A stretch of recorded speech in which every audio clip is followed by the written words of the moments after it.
Right now, the train is picking up a little steam, and there is pressure to move ahead with a plan that does include a payroll tax.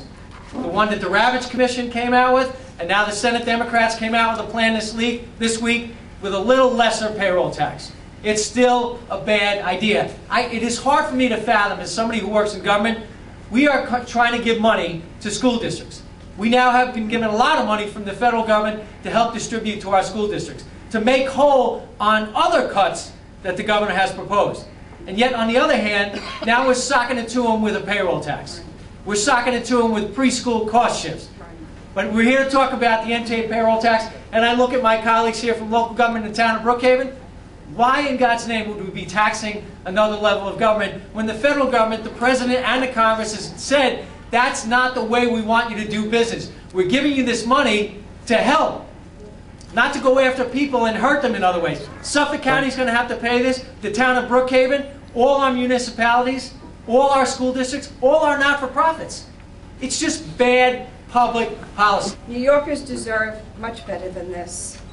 We need new leadership and efficient organizations. We need to oppose all elected officials who support this new payroll tax. MTA debt service payments of $609 million in 1996 have spiked to a forecast of $1.5 billion in 2009. So that's the MTA. And this is the agency that our legislators, or some of them at least, would create a new tax. School districts by law cannot operate under a deficit.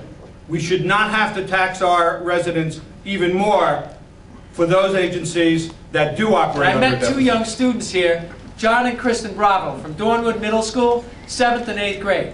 Why am I mentioning them? Because if this payroll tax goes through, it doesn't do a darn thing to educate them. It doesn't enhance the curriculum. It doesn't enhance the activities. All it does is take something away from school districts with no benefit. Now, one thing that we all have in Albany is our vote. Nobody can take that away.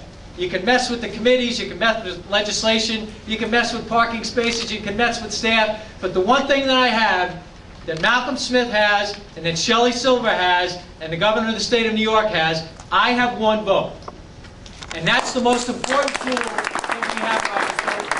Why is that so important? Because it's not what we say, it's how we vote that actually matters. I'm John Flanagan, I represent the 2nd Senate District, and I can tell you, unless somebody bowls me over in some way, there is absolutely no way that I will support this payroll tax, because it's not